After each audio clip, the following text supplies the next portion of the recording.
Hello दोस्तों, स्वागत है आप सभी का हमारे यूट्यूब चैनल पे। तो कैसे हैं आप सभी? आई होप आप सभी लोग अच्छे होंगे और पढ़ाई लिखाई भी शानदार तरीके से कर रहे होंगे।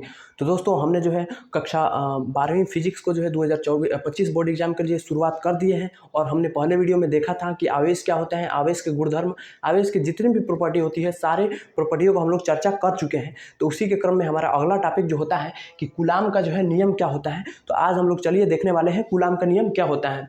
तो दोस्तों जो भी जो है आपके जो है मित्र फ्रेंड हैं जो 2025 एग्जाम की तैयारी कर रहे हैं तो उनके पास वीडियो को जरूर शेयर कीजिए ताकि वो लोग भी जुटे और अपने तैयारी फिजिक्स जो है बेहतरीन तरीके से कर सकें। ठीक है, तो चलिए हम लोग देख लेते हैं कि कूलाम का नियम क्या होता है। जैसे दो क्या कहता है कूलाम का नियम। कूलाम ने दोस्तों 1875 में एक नियम को प्रतिपादित किया। ठीक है, 1875 नहीं 1785 में एक नियम को प्रतिपादित किया। क्या कहा था उन्होंने कि दो बिंदु द्रव्यमानों के आवेशों के बीच लगने वाला आकर्षण या प्रतिकर्षण बल दोनों आवेशों के गुणनफल के समानुपाती तथा उनके बीच की दूरी के वर्ग के व्युत्क्रमानुपाती होता है। ठीक है, यही कूलाम का नियम होता है। तो चलिए हम लोग इसके गणितीय रूप में देखते हैं कि आखिर क्या होता है, इस बातों का क्या मतलब हुआ। तो चलिए हम लोग देख लेते हैं कि माना हमारा यह आवेश हो गया प्लस क्यू और एक और आवेश यहाँ पे हमारा हो गया माइनस क्यू। ठीक है, और हम मान लें अगर दोस्तों इन आवेशों के जो बीच की दूरी हमारा है दोस्तों, और हम इन आवेशों के बीच की दूरी को अगर हम r मान लें, ठीक है, तो देखना दोस्तों क्या होगा कि दो बिंदु आवेशों के बीच लगने वाला जो आकर्षण या प्रतिकर्षण बल है, यहाँ पे समझना दोस्तों कि बल कब आकर्षण लगेगा और कब प्रतिकर्षण लगेगा। ठीक है, तो हमने पिछले वीडियो में आपको बताया था कि जब भी जो है सेम नेचर के चार्ज होंगे, मतलब समान प्रकृति के जब भी आवेश होंगे वह एक दूसरे को प्रतिकर्षित करेंगे और प्रतिकर्षण बल वहाँ पे लगेगा। और जब भी विपरीत प्रकृति के आवेश होंगे, मतलब एक पॉजिटिव होगा एक निगेटिव होगा या फिर एक निगेटिव होगा एक पॉजिटिव होगा, कहने का मतलब यह है कि जब भी विपरीत प्रकृति के आवेश रहेंगे तो वह एक दूसरे को, जैसे माइनस क्यू और प्लस क्यू, यह एक दूसरे को क्या करेंगे, आकर्षित करेंगे और वहाँ पे जो है आकर्षण बल लगता है। ठीक है, तो वही बात यहाँ पे कह रहा है कि आकर्षण, तो हमने क्या लिया है, विपरीत प्रकृति का आवेश लिया है तो यहाँ पे क्या लगेगा दोस्तों, आकर्षण बल लगेगा। तो क्या कर रहा है दोस्तों, दोनों आवेशों के बीच लगने वाला जो बल होता है वह क्या होता है, डायरेक्टली प्रोपोर्शनल, समानुपाती होता है।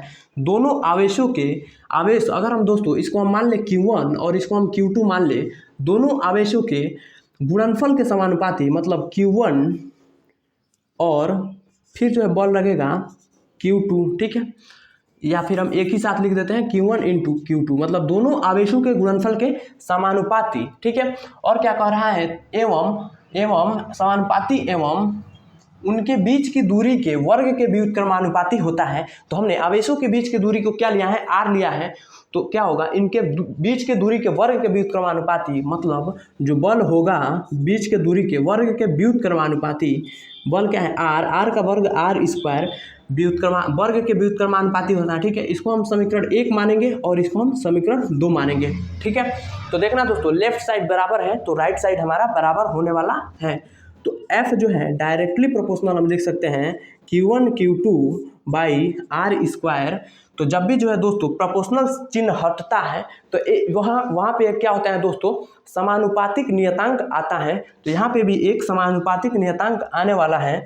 तो F बराबर हमारा क्या हो जाएगा, K Q1 Q2 by r square. यही हमारा क्या होता है दोस्तों, कूलाम का नियम होता है। इसको दोस्तों बिल्कुल भी नहीं रटना है, क्या करना है कि दोनों आवेशों के गुणनफल के समानुपाती जो लगने वाला बल रहेगा और उनके बीच की दूरी के वर्ग के व्युत्क्रमानुपाती होगा। हम जैसे बता रहे हैं बिल्कुल आपको वैसे ही समझना है और बिना रटे हुए लिखना है। आई होप आप लोग ऐसे ही करेंगे और आपको समझ में आ गया होगा। तो यहाँ पे दोस्तों देखना के जो है, के का यहाँ पे एक वैल्यू होता है, के इज इक्वल टू होता है 1/4 पाई एप्सिलॉन 0। और 1/4 पाई एप्सिलॉन 0 का जो वैल्यू होता है दोस्तों क्या होता है, 9 into 10⁹ newton into metre square प्रति कूलाम स्क्वायर। ठीक है, यह इसका जो है क्या होता है दोस्तों, मात्रक हो जाता है। मात्रक को जरूर लिखिएगा क्योंकि जब मात्रक को आप नहीं लिखते हैं तो आपके जो है नंबर कट जाते हैं। मात्रक हमारा कैसा है दोस्तों, देखना अगर हम यहाँ से के को निकालें, तिरछा गुणा करें तो F r square by Q1 Q2 is equal to हमारा K हो जाता है। तो हमारा बल का क्या मात्रक होता है, न्यूटन, और दूरी 2 बार है तो दूरी का square newton into metre square, और प्रति कुलाम 2 बार है तो coulomb into coulomb, coulomb square हमारा यूनिट हो जाता है। आई होप आप लोग समझ गए होंगे। तो चलिए दोस्तों हम इसको मिटाते हैं और देखते हैं हमारे आगे क्या होने वाले हैं। अब यहाँ पे दोस्तों बात यहाँ पे यह बनता है कि आखिर यह एप्सिलॉन जीरो हमारा क्या है, ठीक है। तो चलिए हम देखते हैं एप्सिलॉन जीरो हमारा क्या है। दोस्तों इसमें जो एप्सिलॉन जीरो हमारा यह है, एप्सिलॉन जीरो, इसे हम क्या कहते हैं, निर्वात की वैद्युतशीलता कहते हैं, निर्वात की वैद्युतशीलता है, ठीक है। एप्सिलॉन जीरो हमारा क्या है, निर्वात की वैद्युतशीलता है। और एप्सिलॉन जीरो का जो वैल्यू होता है दोस्तों, ध्यान देना, कई बार हमारे जो है बोर्ड एग्जाम में जो है 1 नंबरों में यह आ चुका है। इसका जो वैल्यू होता है 8.85 इंटू 10⁻⁻12 कुलाम स्क्वायर प्रति न्यूटन इंटू मीटर स्क्वायर हमारा हो जाता है। जो इसका जो है मात्रक होता है दोस्तों, ठीक इसका अपोजिट ही इसका मात्रक होता है कि 8.85 × 10⁻12 कुलाम स्क्वायर प्रति न्यूटन इंटू मीटर स्क्वायर हमारा जो है हो जाता है। तो आई होप आप जो है दोस्तों इसको बिल्कुल अच्छे तरीके से समझ गए होंगे। और इसका डायमेंशन की बात करें तो इसका डायमेंशन जो है होता है दोस्तों, एप्सिलॉन जीरो का dimension m-1 l-3 t⁴ into a⁴ हो जाता है, ठीक है दोस्तों। इसका डायमेंशन आप बिल्कुल आसानी तरीके से निकाल सकते हैं। कैसे, यहाँ से देखना दोस्तों, हमारा k इज इक्वल टू क्या होता है, 1/4 एप्सिलॉन जीरो, ठीक है। यह हमारा k इज इक्वल टू हो जाता है, ठीक है। तो देखना दोस्तों यहाँ से k का वैल्यू हमारा कितना होता है, इतना हमारा होता है, ठीक है। तो यहाँ देखना, अगर हम इसके बराबर कर दें तो कितना हो जाएगा, FR² बराबर Q1 Q2 बराबर कितना हो जाएगा, दोस्तों 1/4 एप्सिलॉन जीरो। 4 को हम इधर भेज दें तो कितना हो जाएगा, 4 into FR² upon Q1 Q2 is equal to कितना हो जाता है, एप्सिलॉन जीरो, ठीक है दोस्तों। तो हमारा ठीक है, तो अगर हम क्या करते हैं दोस्तों, यहाँ पे हम इसका हमारा क्या अभी भी बट्टे के रूप में है। अगर हम इसको हम उलट दें तो हमारा क्या हो जाएगा दोस्तों, देखना कितना हो जाएगा दोस्तों, Q1 Q2/4 FR²।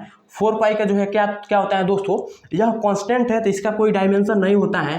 तो एप्सिलॉन जीरो का वैल्यू यहाँ से आएगा, इसको हम मिटाते हैं दोस्तों। यहाँ से देखना आवेश का क्या हो जाएगा, 80 इंटू 80, ठीक है, बट्टा बल का क्या होता है दोस्तों, ml t⁻⁻2, और दूरी का क्या हो जाएगा दोस्तों, l², ठीक है। तब हम क्या करते हैं दोस्तों, इसको ऊपर भेजते हैं तो यह हमारा l³ हो जाता है, और m ऊपर जाएगा तो हमारा क्या हो जाएगा, -m⁻⁻1 और l⁻⁻3 l2 और एक l 3 होगा, ऊपर जाएगा नेगेटिव हो जाएगा, ठीक है। और t ऊपर जाएगा तो पॉजिटिव हो जाएगा, तो t⁻2 और एक यह t और एक यह t, फिर 2 t ऊपर है तो यह कितना हो जाएगा दोस्तों, t⁴ और a मिलकर कितना हो जाएगा, a⁴2, ठीक है। तो यही हमारा क्या हो जाता है दोस्तों, डायमेंशन हो जाता है। इसको आप बिल्कुल आसान तरीके से निकाल सकते हैं जैसे हमने निकाला है। जैसे 1/4 एप्सिलॉन जीरो यहाँ पे बराबर कीजिएगा, उसको आप पलट दीजिएगा, और 4 इधर आता है, उसका कोई बीमा नहीं होता है, और ऐसे आप जो है निकाल सकते हैं इसका डायमेंशन को, ठीक है। अब हम देखते हैं दोस्तों कि अगर CGS यूनिट में जो है k का वैल्यू कितना होता है, यह काफ़ी जो है घुमाने वाला क्वेश्चन हो जाता है।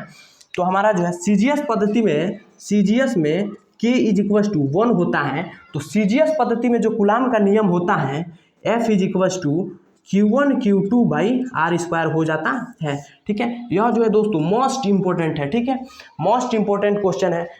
आपसे पूछता है कि CGS पद्धति में कूलाम का नियम क्या होता है, तो केवल आपको k की जगह 1 पुट कर देंगे तो हमारा CGS पद्धति में कूलाम का नियम जो है बन जाता है, ठीक है।